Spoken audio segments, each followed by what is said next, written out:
Welcome back to the Football Fitness Federation podcast. This is episode 147. I'm delighted to be joined today by Frankie Hunter. Welcome to the podcast, Frankie. Thank you for coming on.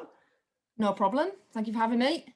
Now, Frankie, you are currently the head of fitness and academy, sports science and medicine at Middlesbrough. But Yep, I want to give all the listeners a little bit of a rundown on your career so far. So do you want to take us back, take us on the journey that has led up to this role? Yeah, go for it. Over to you. I'm 32, by the way, so this could take a while. So I think like most people in our industry, went to university, did an undergraduate degree, kind of knew that I wanted to work in sport and preferably football in some capacity. So kind of led me down natural path of, sports science related degree. And my dissertation, I was lucky enough to be supervised by Rick Lovell, who's now out in Australia. And he was really big and keen on the use of GPS at the time. Like GPS at the time, you're talking I don't even know how many years ago, 12 years ago, was in its relative infancy, definitely in football. I mean, it's commonplace now, it's just like a standard, but back then it was really new. So lucky enough to be supervised by him for my undergrad dissertation. And did a little bit of work with Doncaster Bells, just looking at like fatigue during 5-minute snippets of match play. And that kind of gave me a little niche into working with GPS and kind of gave me a little foot in the door in terms of, right, what clubs do I think might be ahead of the game a little bit or ahead of the curve in terms of using this type of technology? And just kind of letter drop to all different clubs, certainly category 1 clubs, clubs that I thought potentially would invest into GPS. And from that, got a letter back from Southampton, which was obviously a million miles away from home, but it was someone that came back to me and was interested. So it was brilliant at the time. And they offered me just really to go down and have a bit of a chat with them, more around my interests and kind of where I saw myself going with my career. And I think the experience I had with GPS kind of lent myself to what they were looking for. So they were wanting to create an internship around like load monitoring and the use of GPS within the academy. So I went on an internship there for a year, which started off quite niche in terms of load monitoring and GPS, but then kind of expanded as it does, I guess, when you start to get into these kind of roles, and worked more pitch-based, more rehab-based in terms of like end stage and getting involved with the medical staff and bridging the gap between when a player is kind of towards the end of the rehab and then wanting to fit in with what the fit squad are doing. Almost use my experience with GPS and my experience that I had coaching, because I'd done quite a lot of coaching prior to my university degree. So I managed to get my UEFA B when I was maybe 19 and had quite a lot of coaching experience. So kind of merged both together and made a bit of a niche role for myself, I'd say, at the club. So that was my first kind of exposure to a full-time role, albeit it was an internship position to start with. And then click of the fingers, 3 years go past, I'm still at the club, and kind of gone from that role to, I guess, what now would be termed maybe academy sports scientist, lead academy sports scientist. And then 6 months into that role, went to be first team sports scientist. But within that role was kind of end stage rehab fitness coach as well. So it was a really nice blend for me. I was still kind of improving my knowledge and skill set around load monitoring, because I was kind of learning on the job, to be honest, and trying to pick people's brains at the same time. But then able to get time out on the grasses, which is where I knew my passion was. Really enjoyed my time coaching when I was a bit younger, and wanted to try and get parts of that into this role, because I knew it's what I enjoyed. So was there 3 years, and then a job came up. I'm from Hull, which you can probably tell from my accent, but a job came up at Hull. So they were category 3 at the time. And they were advertising for a head of academy sports science and medicine, because they were going to be category 2. And I think maybe category 3 at the time didn't need that role. But if you were going for category 2, it necessitated somebody in that position. So that job came up, and real speculative, just right, chuck my application in there. I'm kind of somebody who jump in the deep end before you think about it, and kind of if anything comes of it. And in my head, I thought, even if I get an interview, it'd be great to have some interview experience. That's kind of how I looked at it. Yeah. And then a month later, I got offered the job and was a bit like, oh, right, what do I do? I really enjoyed my job at Southampton, really enjoyed it. And I think I was 24 at the time. And I'm thinking, right, in terms of pushing myself out my comfort zone, being 24, leading a group of 7 full-time staff, I thought that's going to be something that's really going to challenge me. And that kind of excited me a little bit, to be honest. My only apprehension, and maybe something that, do I regret it now? I don't regret it. But my advice to people now would be to try and stay in a less senior position for a bit longer. And I know that might sound daft because I don't regret what I did. What I did has put me in good stead and has probably helped me in like roles that I'm in now and roles that I've been in between. But actually going into kind of a head position or a senior position, you do lose that little bit of contact time. Yeah. And I think it's really important when you're, like, certainly in the infancy of your career, to get as much of that as you can. But loved my time there, really good challenge, like went to category 2, kind of felt like I'd pushed that programme on as much as I could in the 3 years I was there under the restrictions, budget, money, facilities that we had. Do you want me to keep going? Yeah. No, keep Okay, I've got a few to jump in on with it, but I think it's great if you just keep going up until your current role, but then I'll fine. So from there, I just got a really random phone call from the fitness coach that I worked with. So Ronald Koeman, he was one of the managers that I worked under at Southampton. Really fortunate to work under some top class managers, of which he was one of them. And kind of his fitness guy rang me out of the blue and was like, look, there's a role coming up at Everton if you'd be interested. We'd like you to come and join us and work with us again. So I got offered the job of head of sports science there, working predominantly with the first team. But the idea was that we kind of, at Everton at the time, I'm not sure if it's still the case, but it was more or less like first team and 23s were classed as a team, I guess. And then the academy class more pre-academy to 18s. So it was 18s and it was 23s and first team, supporting the manager and his staff where he could, working outside on the grass with injured players, end stage, working outside on the grass with players that weren't playing. You know, that important group that sometimes gets forgotten about, the ones that aren't getting much minutes. So making sure they get the need. And anyone that wasn't selected at the weekends, they'd kind of be my responsibility to work with them on a Saturday or Sunday or whenever it might be. And then as is football, manager sometimes don't do so well. Another manager comes in, whole new staff. And actually, like, Everton were brilliant. I love my time there, like a really special club, really good club. And they wanted me to stay on, but wanted me to stay on more as a managing staff for the interim, which I could have done and would have been the easiest decision. But I guess reflecting on my time and what I said earlier about going into management that early, that isn't what I just wanted to do solely. Yeah. And, you know, a new manager might come in 6 months, but a manager could last for years as well. So I could spend 5 years potentially in a role that's maybe not what my passion is. So it was difficult, but took the decision to kind of step away from that and look for something new, look for new challenge that I felt suited my skill set a little bit better. And that brought me to Middlesbrough, which is where I am now, and kind of had a couple of roles since I started here. So I started as head of Academy Sports Science and Medicine, but there was a big drive from the club to try and marry up practice across the club, which really interested me, to try and give the club a bit of a one club ethos and feel, and try and align where we could, which obviously is difficult when managers change and senior staff change quite frequently, but we felt that there was some practices and some programs that we could align. And then when Jonathan Woodgate got the job as first team manager, asked me to go and support him as head of fitness first team coach with the first team, which was brilliant. So did that with COVID about 18 months. So kind of worked solely with first team players outside on the grass, designing the training sessions with the manager, working with end stage rehab players, working with the players that weren't playing. So it was more, I kind of looked after the outdoor work, fitness work. And then that was supported by John Thrower, who kind of looked after everything from a gym-based perspective. And we worked together to try and make sure what we're doing in the gym married up with what we're doing outside. So really, really enjoyed that role. Probably the role that I've enjoyed the most in my career so far.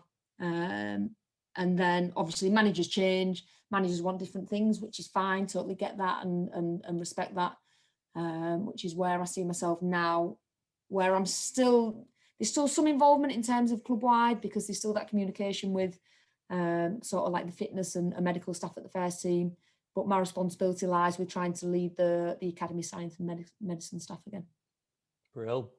What I was going to ask, Frankie, was when you get in these opportunities and when you've gone through these interview processes, and obviously there'll be some that you don't get offered and some that you do.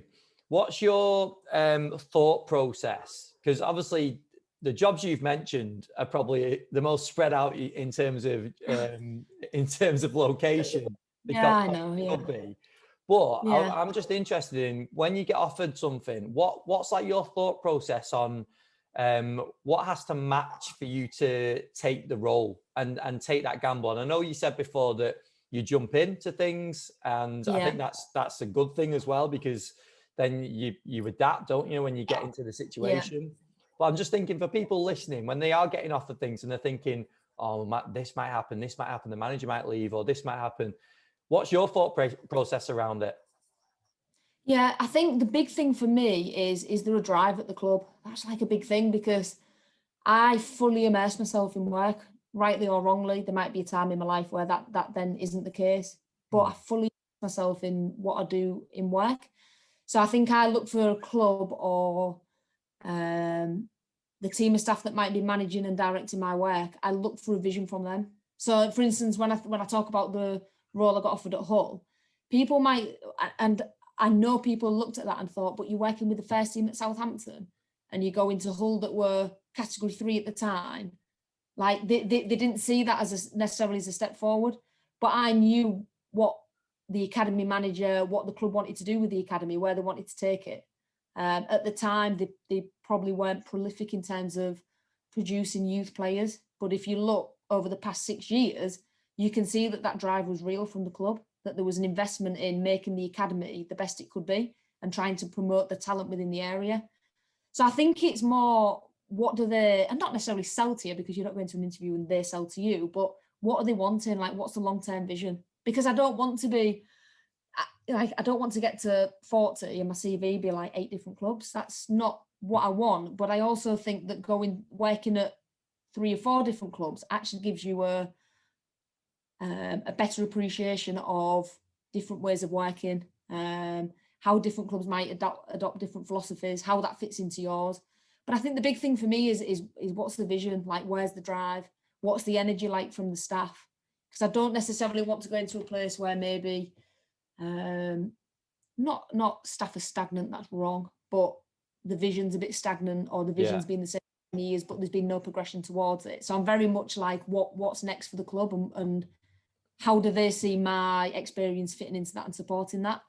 Because if it's just, there's a role, we need someone to do the role, that's probably not for me. But if it's this is the role and this is where I want to take it, and we think the experience you maybe got in this role will help, like, then that becomes interesting for me. I always think, like, I kind of know this from my time, I guess probably at Everton maybe, but the actual role and the job title and salary for me is not a driver. It's more everything that goes on around that. So take a job title away, because the job title is just on paper. Actually, what you do will probably look a lot different. But what is the actual drive of the club? Because I think if you know that and you believe what they're telling you, then it becomes exciting. So I think that's probably the thing that I try and get whenever I go to an interview or get an offer of a job. That's kind of the information that I want to know. Yeah, I think that's great advice as well. And it summed up, though, when I asked you your job title, you didn't actually know it at the moment as well. Yeah, I was like, hang on a minute, let me just get in touch with HR. Probably know this. It's a great point, though, isn't it? Because we get too hung up on titles, I think. And like you say, the passion and everything else that you've just mentioned there is much more important than what's wrote on a bit of paper. Brilliant. Well, we'll move it on, because we wanted to talk around developing fitness. So I wanted to just tap into your approach of, particularly pre-season to start with, the approach going into pre-season to get players ready for the season. So can you give like a bit of an outline on your approach, and then we can go into a little bit more detail? Yeah, I mean, I'll probably speak more about my time planning pre-season with the first team. And I think the big thing with anything like this, you know, this could be any question that you ask me about anything. And I think that we could all maybe think that we have the best program in the world, or we have the best periodization or the best progressions in the world. But I think ultimately planning a pre-season or planning to develop fitness in season, in a pre-season, for me, the biggest thing is one, the relationship that you've built with the staff, whether that's in the academy and you talk more about the MDT, or whether it's at first team and you're talking more around the head coach or manager. I think that relationship that you build, and there being a shared vision in terms of how it's going to look, is the most important thing. Because we've probably all, you know, I've been guilty of, well, you can produce something that looks brilliant on paper. It looks like the progressions, right, we've nailed them. We know that they're going to progress the sprint distance, the speeds, this and that, game-based training, whatever you want to talk about. But unless there's a shared belief and trust in that plan, then I think that elements of it will fail. I think that was probably one thing, you know, when I look back at the pre-season that I did here with the first team, I think that that's one thing that we probably did well, in terms of everybody bought into what it was that we were doing. We all understood how we were going to progress things, where the challenges would come, how we'd stretch the players. You know, we even spoke about the second pre-season game. That was a week where we were really going to challenge the players physically. So we knew going into that second game that actually the physical performance in that game we're not going to concern ourselves about. So what we didn't want to happen was, and honest and open with the players, was, look, you're going to go into this game and you're going to feel tired. Yeah. But for us to get the amount of working that we want to in that third week, you are going to feel tired in that game. So it was almost preempting that we've got some super work in this week and we're going to work hard this week. Don't expect to feel fresh in that game. But the staff understanding that and the players understanding that almost then like relieved a little bit of pressure, or maybe a little bit of anxiety.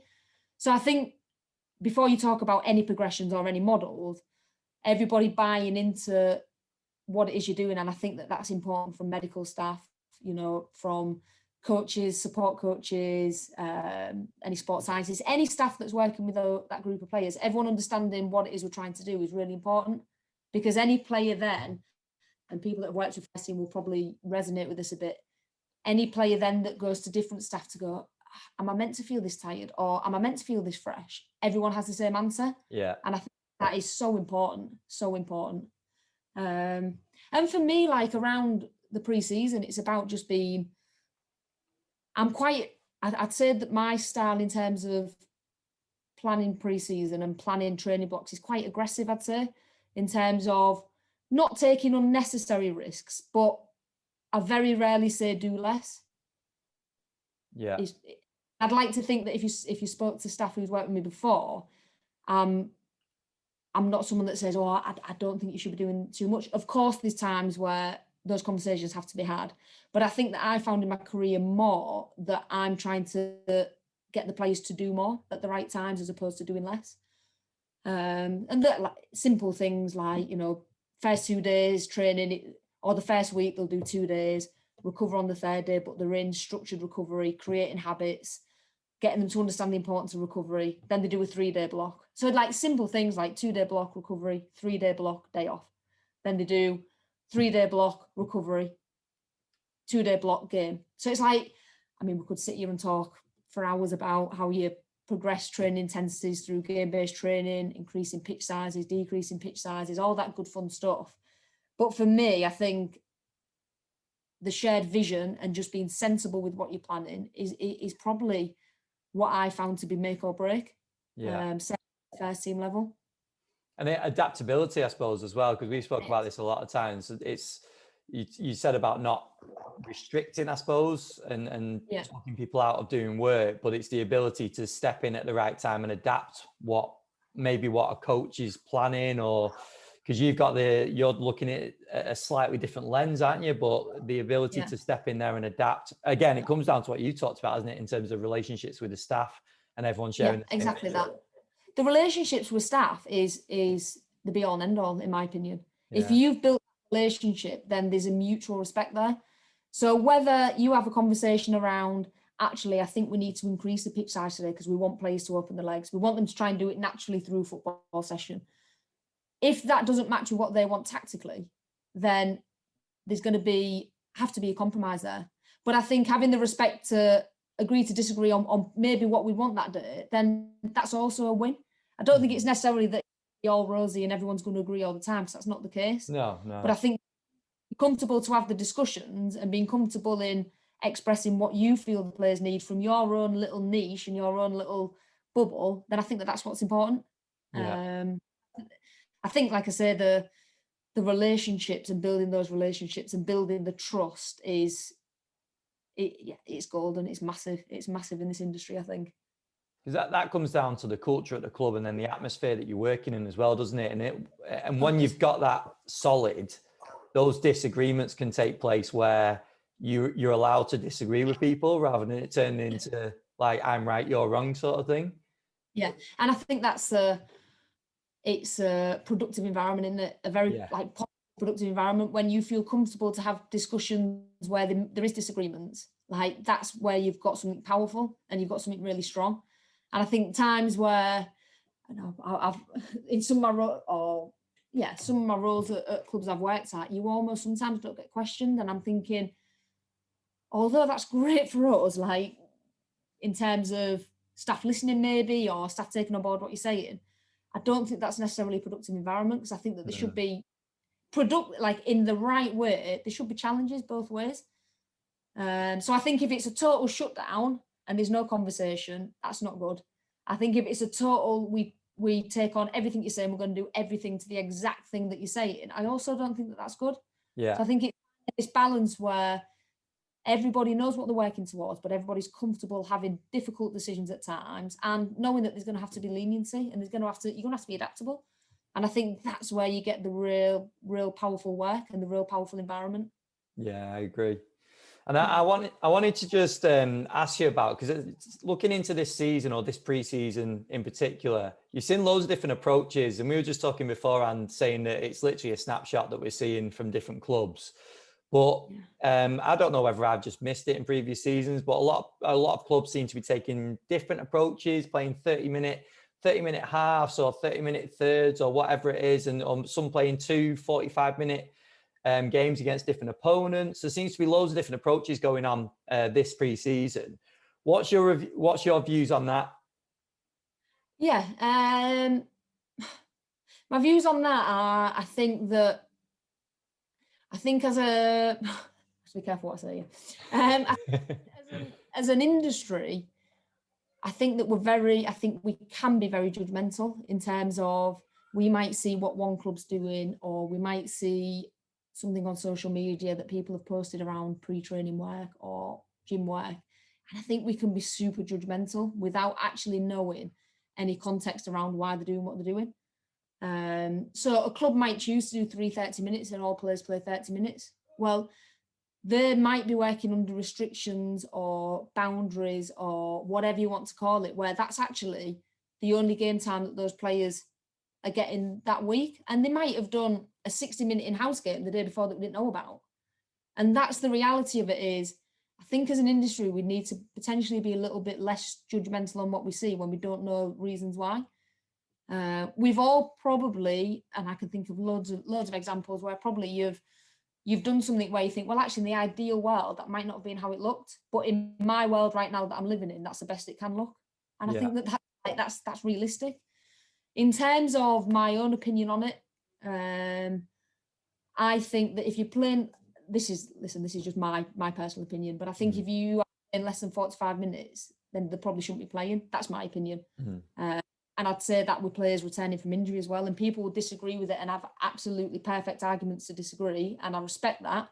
But my thoughts are, if a player's not ready to play 45 minutes, they're probably not ready to play. I think, obviously, like I've worked under in first team 4 or 5 different managers, and they've all had a different way of doing it. And that's the reality of it.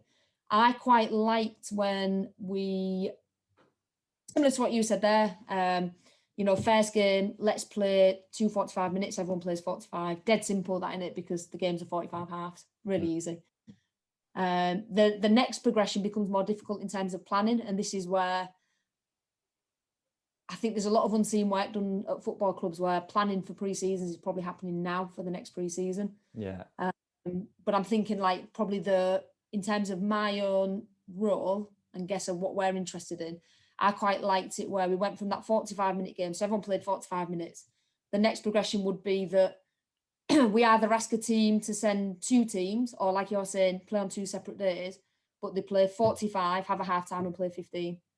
So that, we get in touch with Sunderland because it's a local club, right? Second week or the second match exposure, we want everyone to play 60, but we want it to be a 45 and 15 because that's what they're going to be expected to do when they go competitive. So have you got enough players, or do you want to mirror that? If they do, great, we'll play 45, half time, play 15, then next team come on. Yeah. Or 2 different games. But I think that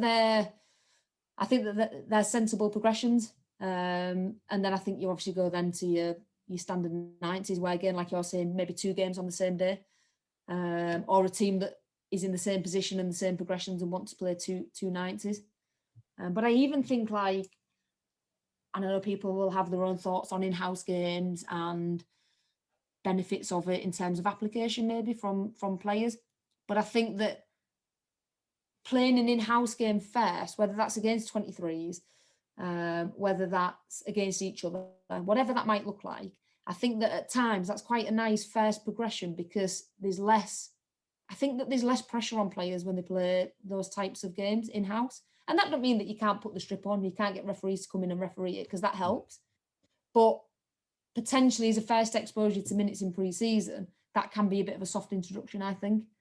So I think that's been, again, people have their own thoughts on that, and that's fine. But I've seen that as players can often self-pace or self-regulate within those games if they feel the need to. So if players feel like they can bomb on and sprint back and sprint again and sprint back, they probably feel like they're ready to do that, and that's fine.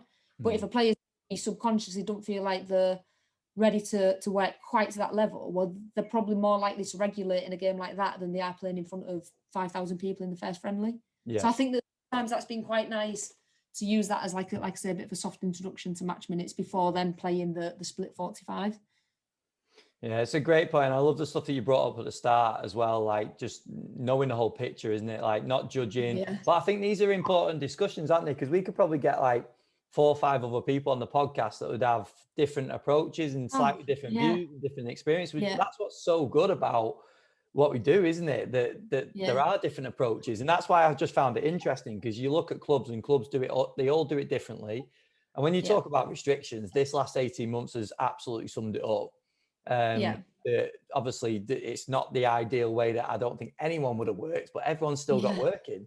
So I know, that sums it up. But the other thing, sorry, Frankie, were you going to say something on that? No, I was just going to say, like, I think probably the biggest conversations that I have around pre-season, again, certainly at first team level, I think that there's always a bit of a trade-off, and again, everyone has different opinions, but there's always a bit of a trade-off between, I think managers and head coaches strongly believe that players need like a certain amount of minutes. So the idea in the head of, well, I need all my players to play 500 minutes or whatever figure they may have, and I want them to play exactly 290 minutes. And I know then they're fit to play in the season, which is fine. But then I think, again, if you've got that nice environment where chats are open and honest, it's like if we're going to factor in all these games, we're really limited in terms of how we can progress them leading into the first, second and third games. So things like, that are important to us around progressing maybe game-based training minutes, progressing conditioning runs, progressing speed exposures that we think are maybe critical to having a successful pre-season, we're then almost, what's the word I'm looking for? Not negotiating. We're compromising that slightly. You know, big thing for me is players need to get strong in the off season, and that's always a bit of a battle at times. Is like I'd almost prefer players to forget about running, forget about aerobic conditioning or anything like that. Get strong, get really strong. Yeah. And in the preseason, yes, you're still wanting to build that tolerance in the preseason, but if the games are coming really early, then we can just dose them small doses, 20 minutes, 30 minutes, low reps. And I think, like, again, those types of conversations and manager and head coaches trusting you in terms of, let's not give them tons of running to do. because we know as athletes, they'll probably take themselves out and keep themselves active because that's the kind of animals that they are. But can we all as a group try and promote them to get strong in this time? It's probably the only period in the season where they're not going to do 30,000 meters a week. Yeah, yeah. So again, I think I'm going off on a tangent here, but I think everything that I link back to will often come to the relationships and that environment and trust and us trusting staff. Yeah, brilliant. And it's actually really smooth, because we talked there about transition from off season to pre-season. And then now I wanted to talk to you about the transition from pre-season to the season, to the season starting. So in terms of your approach with the players, but also what your priorities are in the pre-season period to what they shift to when we get into like first, second, third game. Yeah. So if I'm honest, don't think it shifts much, and I don't think it changes much, is my honest opinion. I've always quite liked it, and I'm big on getting kind of feedback from players, feedback from staff, I guess players that you will get an honest answer from.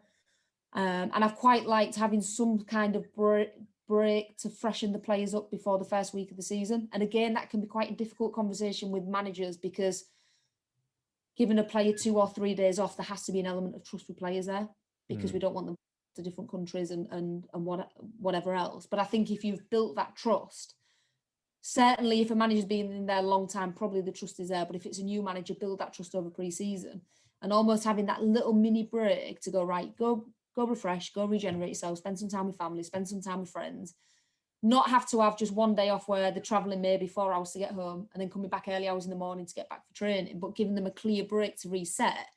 And then, right, when you come back, we're into the business end now, we're into the season. But in terms of my approach to fitness, I'd say it doesn't really change. I'm a believer that we can develop fitness in season with players, and I'm a strong believer of that. Yes, there's times where games take priority. Certainly last year with COVID, fairly impossible at times because of 2-3 game weeks every week. Yeah. Huge believer in, let's take a normal season, huge believer that we can build fitness in season. And I think if we narrow ourselves to a 5-week block of work, which is pre-season, to go, I can get players fit in that 5 weeks and they're fine for the season. I just don't believe that. I just don't think that that's possible. So massive believe that we can build fitness in season. And I think, again, it's around being adaptable and having a clear focus and a clear working pattern for the players. So I'm just thinking back to ways that we've done it before. And I'm a big believer in a back-to-back conditioning day.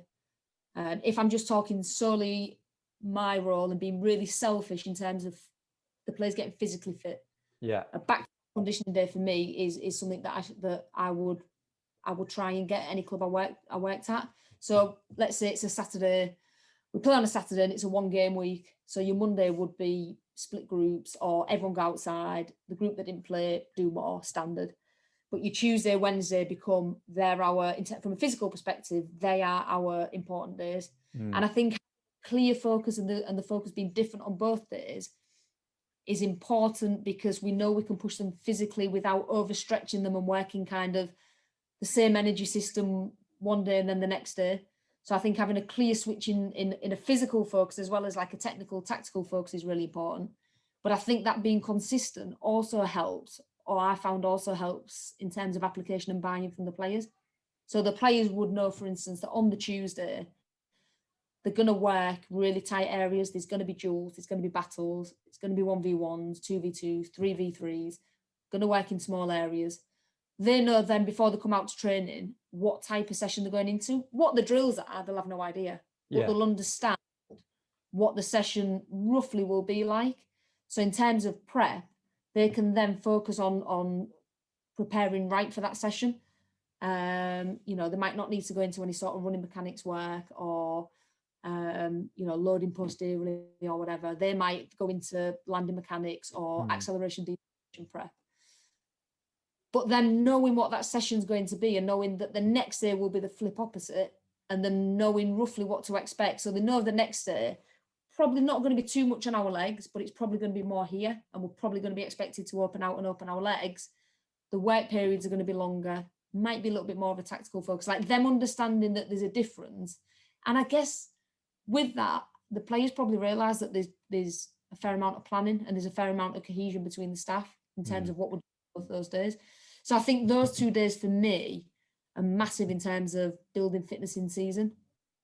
You know, the supplementary work that goes around that then can complement what they do outside. So if wanting to do power, they do power before they go into the opening out, the stride outs. If wanting to do strength, we'll probably do it in the afternoon when they go in tight areas, because they're going to get an element of strength adaptations from working outside at the level that they are in tight areas. But I think one thing that I've reflected on, and probably that I've learned or reviewed and reflected, I guess, is that I think we can't forget how much things like monotony can have a negative effect on that. I think that's a big lesson for me, if I'm honest. You know, I'm massive Tuesday, Wednesday, Thursday recovery, or Thursday off as a fresh net, like no real, I guess in terms of being adaptable and giving and taking, I think, you know, quite often the coaches like the players to have a day away from the building, which I totally understand. Like, I understand from a not driving into work and freshening them up from a mental perspective, if that's how, you know, if that's the angle they want to go at. I do get that, spending time with family, friends and stuff. So a day off or recovery day, however we see fit. But when it's like that for 50 weeks of the season, I think that monotony does play a part. And them actually, like, on the flip side, contradicting myself, I think it's great that the players understand what they're going into, but then potentially if that becomes too monotonous for too many weeks, it can have a negative effect. So I think, like, have a clear model, develop fitness, potentially, like, on review and reflection, and we spoke about this as a staff group, potentially up until the first international break, because then generally you start to get the double game weeks in a normal season. So do we then flip it to a midweek Wednesday off, which sometimes players can prefer, which is important. So do we flip it? Because actually the physical returns are probably not going to be that important, because, or not as important, they're always important, not as important, because they've got a lot of games. So then I think when we're talking about focuses, well, at that point there, after the international break, for me, the focus then becomes split. So we have a focus of recovery, regeneration for the ones that are playing, and we have a focus of using every single opportunity we can to work the players that are not playing. So our focus goes from, like, a group based, let's keep pushing fitness, pushing the boundaries, stretching players, to then after the first international break, probably up until January, that focus then might switch to more game heavy program. So the focus goes, right, for the starting 11, our focus is always on recovery, regeneration, potentially, you know, more monitoring from medical staff from us around fatigue, freshness, etc. But with the ones that aren't playing, like, how do we work with the coaches to make sure that they are working as hard as they were when the group were all getting stretched physically, and possibly, you'd argue, work harder? I think that's, to sum it up, always develop fitness, and we can always develop fitness, but I think we have to be mindful of when the games start, or when the games start to become or the games program increases in terms of double game weeks, we do need to be mindful of that. And I think something that I've probably reflected on as a practitioner is, you can have a model or a periodization that you prefer or you like to work to, because we all have our philosophy, is a very fluffy word that gets bandied around a lot in it, but we all like to work. I'm not sure it's a philosophy, but we all have a model that we like to work to. But I guess be adaptable so that the player doesn't become stagnant. Maybe not stagnant, but maybe it's a bit mundane, isn't it, at times? Yeah. The other thing I was going to say for timing on that within a season is, I suppose, that when you get into that first international break, and this is quite broad, obviously, across clubs, the preferred starting 11 is a little bit more, it's a little bit more set, I suppose. That the managers might have played around with a few systems or a few different faces in different positions, and at that point, it might be a little bit more settled. And I suppose that's what you're saying, is that's when not only the double game weeks come, but also when you've got players that you probably know aren't going to be involved. So that's then when you've got to deal with the whole squad, and that's when it becomes important to get those players up to speed, isn't it? Yeah, it is. And I think I think there's a couple of things with that, is that at that point, you're right, starting 11 or preferred players or players that are going to play more minutes becomes quite clear at that point. And that can be difficult. It can be difficult for the players that are potentially not playing many minutes. Young players that are just breaking in, probably a little bit easier because their expectations are lower. But there might be some happy senior players or more experienced players, which is difficult to deal with. But I think everyone will have their own experiences of this, but we know how quickly things change in football.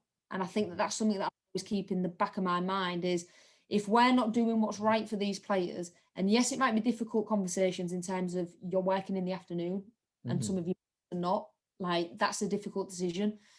But I think the moment we stop pushing that is a moment we need to question ourselves. Yeah. Because we should be quite comfortable if a player hasn't played for 2 months. Of course, there's match sharpness, get that, and I get that players may look rusty, understand that. But from a player being prepared and a player not being at risk in terms of they're out of favour, but then they're going to play 4 games in 2 weeks, like that we need to keep in our mind is we have to do what's right for them. And although they might not understand it, we have to help them understand it. And I think that at times it's interesting as the season goes on that players can be unhappy at the start because it's new to them. They're left out the squad. They're not playing as much. It's human nature for people not to be happy, and we probably want them not to be happy. We don't want to be happy they're not playing. So number one, that's glad you're not happy because ultimately everybody wants to play. But I think that a win for us is 3 or 4 months down the line. What's the player like then? Because I think if we've probably shown enough care to them and we've shown them, communicated with them, shown a bit of empathy with them, and they know that their interests are at our heart, I think that quite often that can switch and you can actually get those that quite willingly want to then do more because they understand and they see that what they're doing is for them. And it's not you chuck them into a squad session and they're doing a squad gym session or they're doing a squad fitness session. Actually, these outside of what they'll do on the training pitch more with myself, with the coaching staff, the little bits of individual work that they're doing is for them. And it might be from what we've seen in testing. It might be subjectively what we've seen through conversations. It can be from anything. It doesn't matter. But I think players will always be unsettled. Players will always be unhappy when they don't play. Human nature. And we want them to be unhappy. But where's their mindset 2 months down the line? They'll still be as unhappy. That's normal. But to get them into that afternoon session 3 times a week, do we spend as much energy trying to get them into it, or are they coming willingly? Because I think that's where then you go, do you know what? We've actually probably done a good job there. So I think our expectations with that, as well as theirs, to be honest, the easiest thing in the world is just to, they've done a little bit more outside. They've done 4 2-minute 3v3s more than the rest. Like they're fine, they're topping up. Is that? I don't think so, because I think these players can do much, much more. And if nothing else, get them to think selfishly. They're not going to be at this club forever. Yeah, but so, that was one thing I was going to say. Selfishly for yourself, yeah. Because when you mentioned about football changing so quickly before, there could be an injury, which means they're suddenly starting every game, or they could be sent out on loan. And these are real factors that can come into it where they need to be ready, don't they? So I 100% agree. And that's what they get judged on, and that's what we get judged on. Things like that. If they aren't played for 2 months, they get chucked into a game. Like it or not, they're getting judged in terms of how they look. Like it or not, we're probably getting judged at the same time. Yeah. And control everything? No, like we can't. But I think that group of players are so important, so important. And I think, again, going back to building relationships, for me, the relationship thing's massive. You build the relationship with the players, you communicate well with them. They see that it's for them and that there's an element of, well, you're doing this because this is what we've seen, or do you remember that discussion we had? This is how we're going to try and help you, but we need this to be consistent. So I think being clear with how you communicate and your messages, I think that you can, like I said, 2-3 months down the line, I think that you can get really good buy-in from those players. Yeah, no, brilliant. Frankie, we covered the majority, and I've just checked the time. It's absolutely flying by. So I feel like we've covered loads, and I don't want to take up your whole afternoon. But I'll move it on to some of the quick fire questions that we run at the end of the podcast now. So first one being, who are some of the biggest influences on your career so far? Oh, I know this is a tough one. aside from saying like family and all that you meant to say. Yeah. That you Aside from meant to that, right. say. Yeah, that you meant to say, yeah, right. Sorry if aside they're from watching. She doesn't mean it. Yeah, sorry, mum, sorry, daddy. They won't be watching.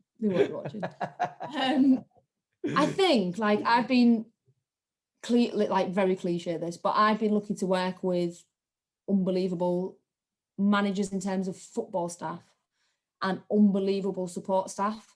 Like genuinely mean that. I'd say biggest influence when I worked at Southampton was lucky enough to work under Pochettino and his staff. So I think it's important that it's like the full staff group. Yeah. And not even around like anything technical or like football specific, more around their like energy around the place. Their work ethic was second to none. Never seen anything like it. And I think that that's rubbed off on me, if I'm honest. So in terms of like inspiring me, that's certainly something that's inspired me. Like the way that they looked after the human side and not just the football side, physical side, all that sort of stuff. The way that they looked after the human side and how they interacted with players was like, wow. Yeah. And that was right across the staff as well. Staff, players, like like just amazing qualities where they could drop someone who's probably started 15 games in a row and everything's fine, because the way that they communicated with them, the way that everybody felt like they were working towards a shared goal, everybody felt that they were important towards that goal. Just like, yeah, I guess the things that we can't learn in a textbook is probably what I'd say. Like in terms of having an impact on my career so far, it's probably that. Yeah, brilliant. And I mention High Performance Podcast all the time, but and I should probably get them to give us a sponsor or something. I mention it that much, but the Pochettino episode on that is incredible. So yeah, anyone that wants to go and listen to him being interviewed, it's brilliant. So next one being, what would you say your biggest strength is as a practitioner? I'd say my strength in terms of like delivery in the role, certainly my strengths are outside and communicating, working with coaching staff to try and make sessions holistic and kind of drive physical returns through football. I think that's probably my strong point in terms of more of a practitioner. I think in like the softer side, because I've worked over the spectrum, I'd say probably my application and my care is maybe not the right word, but how I work as a practitioner doesn't change whether I'm working with under 10s or I'm leading first team. Yeah. In terms of like the ethic, the ethos, the time I spend, how much I care about what we deliver and what I deliver, kind of doesn't waver depending on who I'm working with. And I think that's probably something that's potentially a strong point. Yeah, brilliant. And then last one, in terms of CPD, so it might be courses, it might be webinars, it could be podcasts. Is there anything that you've done, seen, watched recently that you feel like has either got you thinking about things or influenced your practice in any way? Yeah, like I think I said bad thing about the industry in terms of sometimes judging people without knowing the context, but I think a good thing about us as practitioners is that we're very active in terms of, podcasts, webinars, certainly over lockdown. And I think that you can take anything from any webinar podcast you listen to, whether it's almost agreeing with what you think or disagreeing with what you think. I think you can equally take something from anything. My biggest thing is, in terms of a practitioner and CPD, is almost, I'd say the biggest thing I've learned is getting feedback from people. Yeah. So CPD in terms of webinars, podcasts, like brilliant. We all take things from them because everybody has such different experiences. But But I think back a couple of years, maybe a year and a half ago now, before lockdown, I got asked to deliver on a youth award, a physical block. So it was delivering, I guess, similar to what we spoke about, how you like to work, how you work with coaches, all this type of stuff. And I was doing it in front of a room of category 1, under 18, under 23 coaches. So it's almost like a very, not difficult environment, but a challenging environment to go and speak about that in front of very, very, very experienced staff. And I think then kind of feedback you get from that and almost reflecting on that, for me, is as valuable as any webinar. Yeah. So I guess in my experiences, the webinars, the podcasts gives us those like technical little touch points and maybe like, oh, maybe I need to know a little bit more about that. But actually getting out of your comfort zone and asking or getting feedback on something that you're delivering in terms of like professional development, I think that that's the best thing that we can do. Yeah, brilliant. Great advice that. Just finally, Frankie, if people have got questions, they want to reach out, is there anywhere that you direct them? Well, I have Twitter, but it's not. I don't really do anything on it, so I probably wouldn't. I mean, I'm happy for people to email me. Like, that's probably the best way of getting in touch. Like I say, my Twitter's very boring. I don't really do anything from a job perspective on there. It's more of a personal account. Yeah. My LinkedIn's not up to date. I really need to get onto this type of stuff, I know. If anyone wants to reach out via email, they can always drop us a message and we can pass on details. So that's not a problem. But sometimes people like to reach out about certain elements or aspects that we've covered in the podcast. So if they do, guys, reach out. You can get us on email, mail@footballfitfed.com, and I can obviously link you up with Frankie as well. But Frankie, it's been superb. Really good. I've enjoyed it. Thank you. Thanks for the invite. Not at all. It's been great to have you on. Great to chat. And I wish you all the best for the upcoming season. Appreciate it. Thank you, Ben.